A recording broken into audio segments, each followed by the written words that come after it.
Friends. दोस्तों, बहाना बनाना एक आदत है, इसे छोड़ना होगा। एक्सक्यूजाइटिस, जी हाँ दोस्तों, एक ऐसा रोग है जिसमें आदमी सफल नहीं हो सकता। जिसे ये रोग लग जाए वो सफलता से कोसों दूर हो जाता है। जी हाँ दोस्तों, ये रोग आदमी को मरने भी नहीं देता, क्योंकि लोग मौत से भी बहाना बना लेते हैं। यहाँ मरने का मतलब है आदमी के सपनों का मर जाना, और आदमी के सपनों का मरने का मतलब होता है उस आदमी के अंदर से मर जाना। दोस्तों, सपनों के बिना जीने का कोई मकसद नहीं रहता, और जिस शब्द में हाँ और ना दोनों शामिल हों और कोई निश्चितता ना हो तो उसे बहाना कहते हैं। बहाना यानी कि काम ना पूरा होने पर दिए गए तर्क कि ये काम क्यों नहीं पूरा हो सका, इसे हम बहाना कहते हैं। लेकिन दोस्तों, बहाना बनाना दूसरों को संतुष्ट कर सकता है मगर खुद को नहीं। Too tired, too busy, but no excuse, क्योंकि जिंदगी इन शब्दों को नहीं मानती है। जी हाँ दोस्तों, दुनिया में दो ही सच है, या तो हाँ या ना, बाकी सब बहाने हैं। आप काम ना पूरा करने के कितने भी एक्सक्यूज दे सकते हैं, कितने भी आप कारण पेश कर सकते हैं, मगर आप उन कारणों से अपने आप को संतुष्ट नहीं कर सकते, क्योंकि अक्सर लोग वही सफल होते हैं जिन लोगों में बहाना बनाने की आदत होती है। जी हाँ दोस्तों, अक्सर लोग काम ना पूरा होने पर किसी न किसी चीज़ को बहाना के रूप में पेश करते हैं और वो लोग असफल होने से रुक जाते हैं, मगर इससे किसी को कोई फर्क नहीं पड़ता है। जी हाँ दोस्तों, ज़िंदगी और काम चलते चले जाते हैं। चलना आपको है और बिना किसी बहाने के आपको अपने काम को करना होता है, इसमें कोई दो राय नहीं है। क्योंकि यदि एक बार आपने बहाना बनाना सीख लिया तो फिर आप कुछ और नहीं सीख पाएंगे। हाँ जी हाँ दोस्तों, मैं आज स्टूडेंट लाइफ की बात करूँगा। स्टूडेंट लाइफ में अक्सर बहुत सारे स्टूडेंट जो होते हैं वो अपनी बहुत सारी लाइफ का पार्ट जो है वो बहाना बनाने में गुजार देते हैं। उन्हें का जो कोई नया काम मिलता है तो उस नए काम को न करने के बहाने ढूंढते हैं और वे लोग असफल हो जाते हैं। लेकिन जो लोग उस स्टूडेंट लाइफ में बिना बहानों के अपने काम को पूरा करने की आदत डाल लेते हैं, दुनिया में दोस्तों वो सफल हो जाते हैं। वो बड़े मुकाम पर अपने आप को देखते हैं, उस शीर्ष पर पाते हैं, क्योंकि उन्होंने किसी तरह का कोई बहाना नहीं बनाया। दोस्तों, यदि एक बार आपने मान लिया कि आप कमज़ोर हैं तो फिर आप कभी खुद को बल नहीं दे पाएंगे, खुद को कभी ताकत नहीं दे पाएंगे, खुद को कभी शक्ति नहीं दे पाएंगे कुछ करने की, क्योंकि आपने मान लिया कि आप में एक आदत आ गई है और वो है बहाना बनाने की, जिसने आपको अंदर से कमज़ोर कर दिया है। मगर याद रखो दोस्तों, जितने भी लोग इस दुनिया में सफल हुए हैं उनमें बहाना बनाने की आदत नहीं थी। उन्होंने हर अपने उस छोटे एक्सक्यूज़ को, बड़े एक्सक्यूज़ को अपना कारण बना लिया और उस कारण के लिए काम किया और आगे बढ़ गए। दोस्तों, डॉक्टर APJ कलाम एक पुअर फैमिली में जन्मे थे, एक छोटे से शहर में रहते थे। बहुत गरीब परिवार से होने के बावजूद भी वो मिसाइल मैन ऑफ इंडिया के नाम से आज जाने जाते हैं और लाखों दिलों पर राज करते हैं, क्योंकि उन्होंने अपनी सफलता में किसी चीज़ को बहाना बनने नहीं दिया कि मैं बहुत गरीब था, मेरे पास साधन नहीं थे, व्हाटएवर, कुछ नहीं, कोई बहाना नहीं, सिर्फ काम किया और मिसाइल मैन ऑफ इंडिया के रूप में हमारे सामने आए। जी हाँ दोस्तों, ये वो लोग हैं जिन्होंने बहाने को साइड कर दिया और अपने काम को मेन रखा, प्रायोरिटी पे रखा और उस काम को कर दिया। दोस्तों, AR रहमान को आप जानते होंगे। AR रहमान साहब म्यूज़िक इंडस्ट्री में आज शीर्ष पर हैं।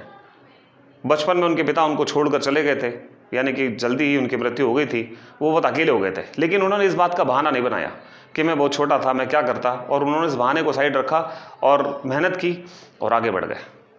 दोस्तों, करसन भाई पटेल जो कि निरमा कंपनी के ऑनर हैं, उन्होंने जब ये बिज़नेस शुरू किया था तो उन्होंने अपनी ज़िंदगी का आधा समय साइकिल पर सर्फ बेचने में निकाल दिया। अगर वो भी बहाना बनाते कि मैं साइकिल पर काम नहीं कर सकता, मुझसे नहीं होता है, तो आज इतनी बड़ी कंपनी के ऑनर नहीं होते वो। जी हाँ दोस्तों, और अगर कोई ये बहाना बनाता है कि मेरी नौकरी बहुत छोटी सी है, मैं क्या करूं, तो मैं आपको बता दूं कि धीरूभाई अंबानी ने भी छोटी नौकरी करते हुए इतने बड़े बिजनेस एम्पायर को खड़ा कर दिया। धीरूभाई अंबानी, जिनके नाम से आज हम सब वाकिफ़ हैं, और आज वो बहुत बड़ा वृक्ष बन चुका है जहां हम सब लोग, पूरी दुनिया बल्कि उनको जानती है। जी हाँ दोस्तों, अगर कोई ये कहता है कि उसे बचपन में बहुत परेशान किया गया और उसे बेवकूफ़ बनाकर, उसे बेवकूफ़ मानकर उसे प्रताड़ित किया जाता है, तो आप थॉमस अल्वा एडिसन को नहीं भूलें। दोस्तों, उन्हें भी बचपन में क्लास में बुद्धू कहकर निकालते थे और उसे कहते थे कि तुम इस लायक नहीं हो। लेकिन उसी थॉमस अल्वा एडिसन ने अपने उसी बुद्धूपन को दुनिया के सामने नहीं रखा, बल्कि अपनी पावर बना लिया और दुनिया को रोशन कर देने वाला एक प्रकाश दुनिया को दिया, जिसकी रोशनी हम आज पूरी दुनिया लेते हैं। जी हाँ दोस्तों, ये वो लोग हैं जिन्होंने अपने एक्सक्यूज़ को साइड रखकर सिर्फ काम को महत्ता दी। जी हाँ दोस्तों, अगर कोई कहता है कि मेरे पास पैसे नहीं है, तो याद कीजिए कृष्णमूर्ति जी को, जिन्होंने अपनी वाइफ की ज्वेलरी को बेचकर एक बिजनेस स्टार्ट किया और आज एक बहुत बड़ी कंपनी के मालिक हैं जिसका नाम है इन्फोसिस, जिसको आप सब लोग जानते होंगे। जी हाँ दोस्तों, अगर आप ये कहते हैं कि मैं बहुत हारा हुआ हूँ, मेरे साथ बहुत सारी असफलताएं हुई हैं, तो याद कीजिए अब्राहम लिंकन को, जिनकी पत्नी की मृत्यु हो गई, बिजनेस में दिवालिया हो गए और उसके बाद उन्होंने जितने भी चुनाव लड़े सीनेट के वो सारे के सारे हार गए। 8 बार चुनाव लड़ने के बाद दोस्तों अंत में 9वां चुनाव वो जीते और प्रेसिडेंट ऑफ अमेरिका के रूप में हमारे सामने थे। जी हाँ दोस्तों, अब आप इसको सफल कहेंगे या असफल, ये आपके ऊपर है। अगर वो भी एक्सक्यूज़ बनाते और अपने ही बिजनेस के दिवालियापन को रोते रहते तो शायद ज़िंदगी में कभी कुछ और नहीं कर पाते। जी हाँ दोस्तों, यहाँ पर एक नाम और लेना चाहूँगा जो आज इस सदी के महानायक हैं, श्रीमान अमिताभ बच्चन, जिनको उनकी आवाज़ और उनकी हाइट की वजह से रिजेक्ट कर दिया गया था, लेकिन बाद में वही हाइट और वही आवाज़ आज दुनिया पर राज करती है। दोस्तों वो हमारे और आज 50 साल के बाद भी दिलों पर राज करती है। वो आज इस सदी के महानायक हैं। अगर वो भी कोई बहाना बना लेते तो शायद ज़िंदगी में हम उनको इस लेवल पर नहीं देख पाते। जी हाँ दोस्तों, बहाना को किसी भी अंदाज में कहा जाए मगर वो बहाना ही रहता है। ये बात मैं नहीं कह रहा हूँ, ये बात मेरी 8 साल की बिटिया है, मुझे उसने कल रात को बताई। जब मैं ये वीडियो बनाने की तैयारी कर रहा था तब उसने बोला, पापा एक लाइन आप ये भी बोलना कि बहाने को किसी भी अंदाज में कहा जाए मगर वो बहाना ही रहेगा। जी हाँ दोस्तों, बहाने कई तरह के हो सकते हैं और उन तरीक़ों में एक तरीका है कि लोग अक्सर ये कहते हैं कि मेरे पास समय नहीं है। हाँ जी दोस्तों, अगर आपके पास आज समय नहीं है तो कल कहाँ से होगा। आज आपकी ज़िंदगी जा रही है और जा रही है और उसमें से समय नहीं निकल पा रहा है क्योंकि आपके पास ऐसा कोई बैंक नहीं है जहाँ पर अपने टाइम को आप डिपॉजिट कर सकें और विद इंटरेस्ट बाद में ले सकें। तो आज आपको अपने टाइम को बचाना होगा और उस जगह लगाना होगा जहाँ पर आपको समय और पैसा दोनों एक साथ मिले। अगर कोई कहता है कि मेरे पास पैसे नहीं है, तो अगर आज पैसे नहीं है तो कल जब ज़रूरत बड़ी होगी तब पैसा कहाँ से लाओगे। तो पैसे के लिए अगर आज पैसा नहीं है तो पैसे के लिए काम करो। जी हाँ दोस्तों, इंसान कहता है कि पैसा आए तो मैं कुछ करूँ और पैसा कहता है कि पहले तू कुछ कर तो मैं आऊँ। तो आप कुछ कीजिए, पैसा अपने आप आएगा। कोई ये कहता है कि दोस्तों कि मैं इस काम को नहीं कर सकता।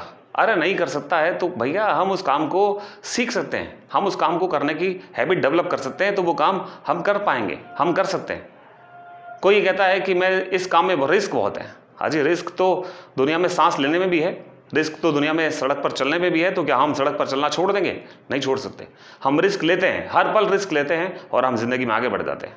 कोई ये कहता है कि मैं इस काम के बारे में जानता नहीं हूं, तो दोस्तों यहाँ पर गूगल पर आप सर्च कर सकते हैं, आप किसी परफेक्ट आदमी से मिल सकते हैं, आप उसी बिजनेस के किसी ऐसे व्यक्ति से मिल सकते हैं जो उसको पहले से कर रहा हो, तो आप उस काम को सीख सकते हैं और आप उस काम के बारे में जान सकते हैं। तो आज के बाद दोस्तों no excuse, no excuse, no excuse, right. Thank you. तब तक सच्ची हंसी से हंसते रहिए, मुस्कुराते रहिए हमेशा, मेरी शुभकामनाएं। धन्यवाद।